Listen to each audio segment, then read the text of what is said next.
모두의 따뜻한 모따TV. 안녕하세요. 모따TV 아따입니다.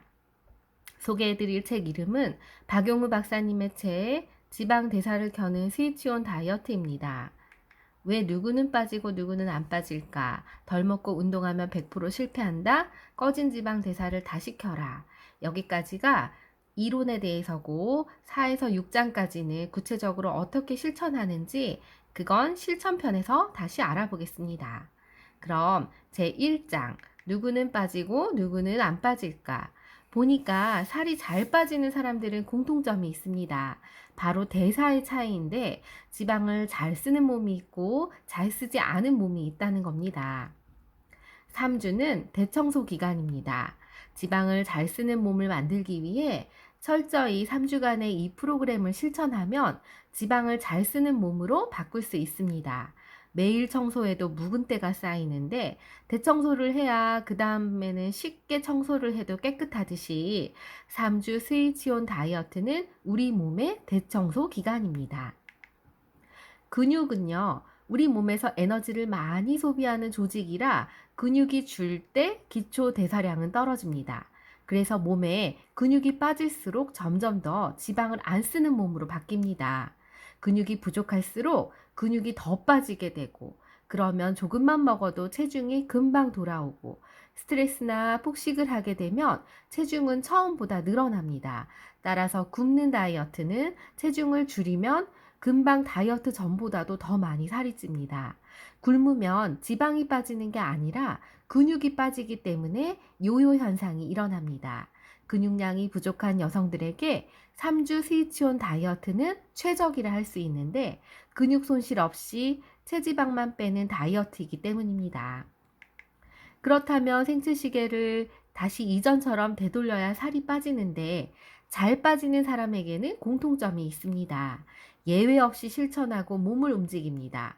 규칙적으로 고강도 운동을 하고요. 6시간 이상의 수면과 12시간 이상의 공복을 지킵니다. 2장, 덜 먹고 운동하면 100% 실패한다? 네, 100% 실패합니다. 왜냐? 바로 체중 조절 시스템이 고장났기 때문인데 사람의 체온이 36.5를 유지하는 항상성이 있는 것처럼 체중도 늘 마찬가지로 일정하게 유지하려고 합니다. 그런데 환경이 달라졌기 때문에 설정된 체중이 늘어나 버려서 한밤중에도 허기지고 야식을 찾게 되고 자꾸만 단 것만 먹게 되면 땡기고 이런 이유는 한번 설정된 체중이 올라갔기 때문인데요. 이렇게 올라가면 내려가기도 어렵습니다. 올라간 체중을 유지하기 위해서 자꾸만 배고프고 억지로 참으면 다시 대사 속도를 떨어뜨려서 에너지를 아끼려 합니다. 무력감이 들고 기운 없는 증상이 나타나게 해서 덜 움직이게 만듭니다. 그래서 체지방을 최대한 줄이려 합니다. 따라서 게을러서가 아니라 물속에 잠수하고 있으면 숨 참기가 너무 힘든 것과 똑같은 것입니다. 아무리 굶으려고 버텨도 3일을 못 넘깁니다. 결국 과식과 폭식으로 이어질 수밖에 없는데 망가진 조절 시스템을 되돌리지 않으면 체지방을 뺄 수가 없습니다.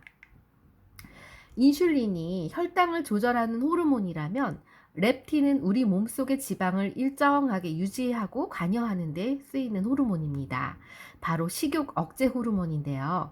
식욕 조절 호르몬이 렙틴만 있는 게 아니라 위장관에서도 분비되는 그렐린이라는 것도 있습니다. 그렐린은 배꼽시계랑 비슷해서 위장이 비면 배고파 하고 그렐린이 나오고 음식이 들어가면 분비량은 줄어듭니다. 또 식욕과 관련된 것이 인슐린 호르몬도 있습니다. 혈당이 높아져서 인슐린이 분비되면 식욕이 억제됩니다.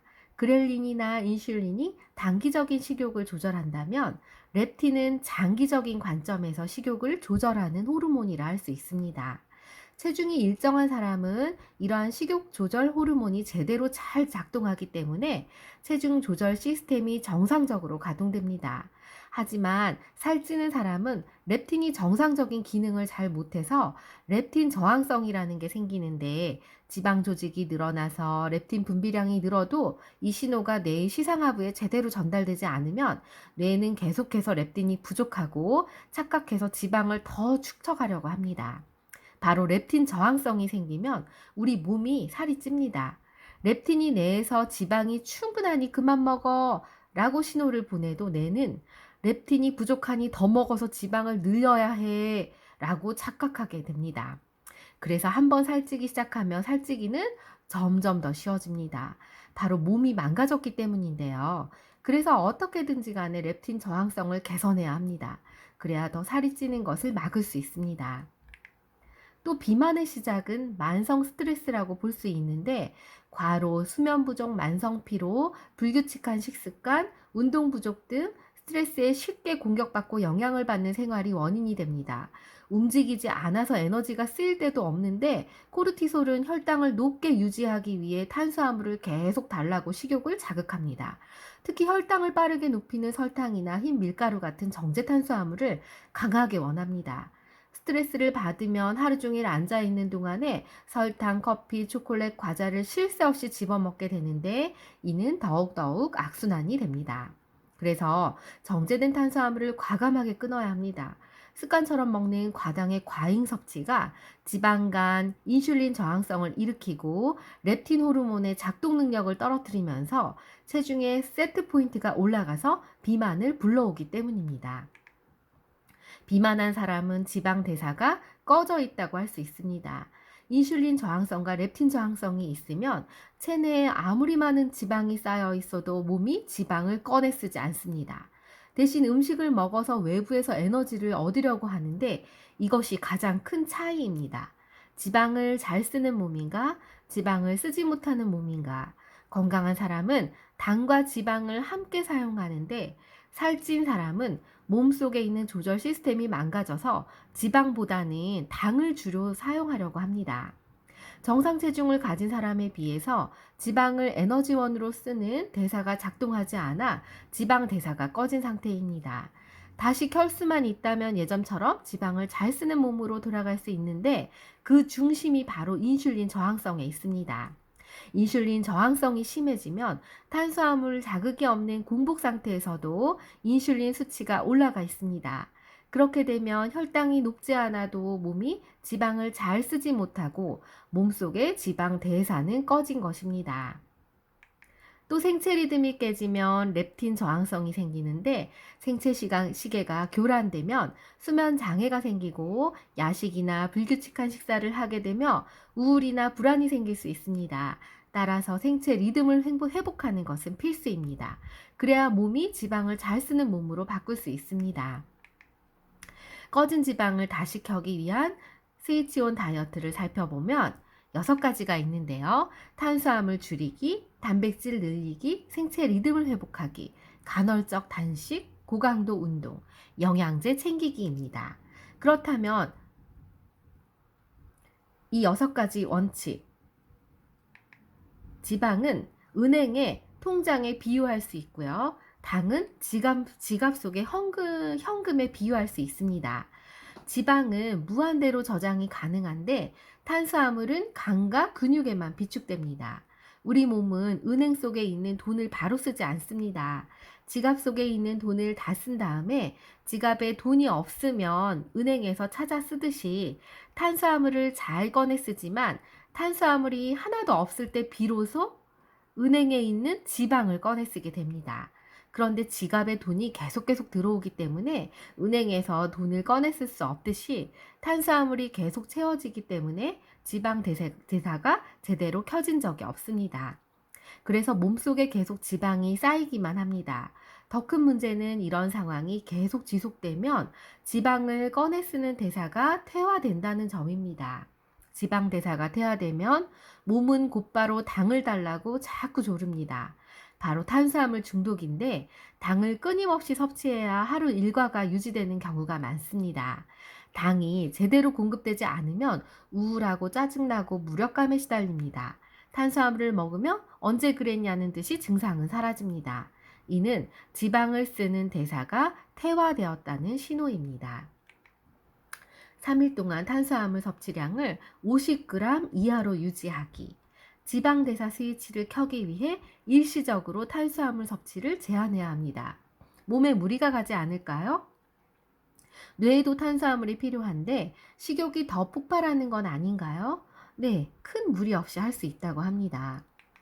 지방 대사를 켜는 동안 근육이 잘 빠지지 않게 하기 위해서 단백질을 평소보다 늘려야 합니다. 단백질이 렙틴 저항성이나 인슐린 저항성을 개선하는데 충분히 섭취하면 포만감이 들어 식욕이 가라앉고 혈당은 낮은 수준으로 유지하고 인슐린 수치도 떨어지고 몸이 지방을 사용하기 유리한 환경으로 조성됩니다. 매 끼니를 단백질 식품으로 먹어야 하는데 막상 실천하려면 쉽지 않습니다. 바쁜 아침 시간은 특히나 그렇죠. 그래서 편하게 단백질 보충제를 통하여 실천할 수 있습니다. 단백질 섭취량이 많아지면 대사 과정에서 생기는 질소 화합물 때문에 요산과 요소를 배출하기 위해 신장이 더 많이 일해야 합니다. 하지만 신장 기능이 정상이라면 문제는 없습니다. 사실 심혈관 질환의 연관성은 육류 섭취를 많이 할 경우보다는 포화지방 때문으로 보는 게 더 타당합니다. 단백질을 20에서 30g씩 하루에 4번, 아침, 점심, 간식, 저녁 이렇게 먹으면 일일 섭취량을 채울 수 있습니다. 건강을 위해 매일매일 운동하는 것보다 주 4일에서 5일 운동을 권하는데 이유는 근육도 휴식이 필요하기 때문입니다. 하루도 안 빠지고 매일매일 운동하면 근육통이 생기고 근육피로 운동 손상 위험이 많아집니다. 단식도 마찬가지인데 길게 하는 게 아니라 24시간 짧은 단식을 한 번에서 2번 정도 일주일에 시행을 하면 인슐린 호르몬은 물론 소화기관도 휴식을 취할 수 있어서 지방 대사가 빠르게 회복됩니다. 그리고 24시간 단식 시간은 부작용이 없는 최적의 단식 시간이라고 할 수 있습니다. 음식을 아무리 조절해도 수면 시간이 부족하면 지방보다 근육이 더 줄어듭니다. 수면 시간은 하루 중 음식이 우리 몸에 가장 오래 들어오지 않는 시간으로 인슐린이 분비되지 않는 가장 긴 시간입니다. 이는 지방 대사가 가장 오래 작동하는 시간입니다. 따라서 수면 시간이 길수록 지방 대사가 오래 작동할 수 있습니다. 따라서 체중 감량을 하려면 낮과 밤의 주기가 규칙적이어야 하고 12시간의 공복 상태에는 햇빛이 없는 밤 시간에 이루어져야 합니다. 적어도 밤 12시에서 4시는 수면 상태에 있어야 하고 이런 생체 리듬을 잘 유지할 수 있습니다. 살을 빼려면 잠자리에 들기 전 3, 4시간 전에는 저녁 식사를 마치고 6시간 이상은 푹 자야 하고 낮잠을 자게 된다면 20분을 넘겨서는 절대로 안 됩니다. 운동은 저녁 식사 후보다는 전에 하는 게 좋고 잠들기 전에 칼슘, 마그네슘, 비타민 D 보충제를 섭취합니다. 또 일주일에 4회는 30분씩 고강도 인터벌 운동을 통해서 지방 대사를 빠르게 켜야 합니다. 숨이 턱에 찰 정도의 고강도 운동을 1, 2분 시행하고 1에서 3분 휴식 시간을 갖고 반복하면서 3회에서 7회까지 반복합니다. 이렇게 하면 탄수화물 저장고가 텅 비게 돼서 지방을 에너지원으로 사용합니다. 근육이 부족하면 근력 운동도 병행해야 합니다. 비만한 사람과 정상적인 체중을 가진 사람과의 중요한 차이점은 바로 영양 상태에 있습니다. 비만은 영양 과다로 생각하는 데는 실제로 그 반대입니다. 비타민과 미네랄 등 다양한 미량 영양소의 결핍이라고 볼 수 있어 뚱뚱할수록 영양소 결핍이 더 심각하게 나타납니다. 살찐 사람은 주로 패스트푸드, 가공식품, 인스턴트 식품 등 이런 에너지를 내는 칼로리는 높지만 상대적으로 영양소는 부족합니다. 미량 영양소는 부족할수록 식욕을 자꾸 증가하게 만듭니다. 감정 기복은 심해지고 스트레스에 대한 저항력도 약해집니다. 수면의 질도 떨어지고 따라서 비만인에게 미량 영양소, 비타민과 미네랄을 보충해주면 체중이 줄어듭니다. 또한 비만인에게 지용성 비타민의 결핍이 나타나는 이유도 지용성 비타민은 지방 조직에 비축되어 체내에서 제대로 이용하지 못할 때 결핍 상태가 될 수 있습니다. 비타민 D의 경우도 비만한 사람이 더 많이 부족한 것으로 관찰됩니다. 항산화 영양소는 더 많이 사용합니다. 몸속에 지방이 많으면 염증을 일으키는 물질들이 분비돼서 전신에 만성 염증이 잘 생깁니다. 만성 염증으로 인해서 비타민 A나 C, E, 셀레늄 같은 항산화 영양소가 부족해지기 쉽습니다. 또한 장내 환경도 좋지 못합니다. 장내 세균 분포에 유익균보다 상대적인 유해균이 많아서 영양소 생성도 줄어듭니다. 따라서 이런 문제를 해결할 수 있는 영양 보충이 필요합니다. 다이어트 중에는 영양 보충제는 필수입니다. 그럼 어떤 영양제가 효과가 있을까요? 오메가3 지방산을 통해 중성지방 수치를 낮추는 오메가3 지방산을 섭취하는 게 좋습니다. 중성지방 수치가 떨어지면 렙틴 기능도 개선됩니다. 비타민 D는 인슐린 분비나 기능에 연관이 있습니다. 크롬은 지방을 분해하고 근육 생성을 도움을 주고 인슐린 작용을 도와서 당 대사에 중요한 역할을 합니다. 크롬은 당뇨병 환자에게는 매우 중요한 영양소입니다. 비오틴은 비타민 B7으로 대사작용을 촉진하는 역할을 합니다. 마그네슘은 렙틴과 아주 관련 높은 영양소로 부족하지 않게 잘 유지해야 인슐린이 정상적으로 작동하고 혈당 역시 안정적으로 유지됩니다. 알파 리포산은 천연 항산화 영양소로 공복 혈당 감소와 인슐린 저항성이 개선됩니다. 코엔자임 Q10은 에너지 생산에 중요한 역할을 하는 항산화 영양소로 나이가 들수록 활동량이 줄어들수록 생산량이 줄어들고 또 50세가 넘으면 크게 줄어드는데 보충해야 하는 영양소입니다. 이는 대사증후군과 비만 치료를 하는 데 도움이 됩니다. 미량 영양소 결핍은 체중을 증가시키고 다이어트 시 영양제를 챙겨 먹는 것이 선택이 아닌 필수라고 하였습니다. 따라서 종합 비타민과 미네랄 제제, 오메가3 지방산, 프로바이오틱스 유산균, 비타민 C, 칼슘, 마그네슘, 비타민 D 복합 제제, 코엔자임 Q10, 알파 리포산으로 영양을 보충해 줍니다. 이상 스위치온 다이어트에 대해서 알아보았습니다. 다음 시간에는 이어서 어떻게 실천하는 건지 구체적으로 알아보겠습니다. 시청해 주셔서 감사합니다. 아따였습니다.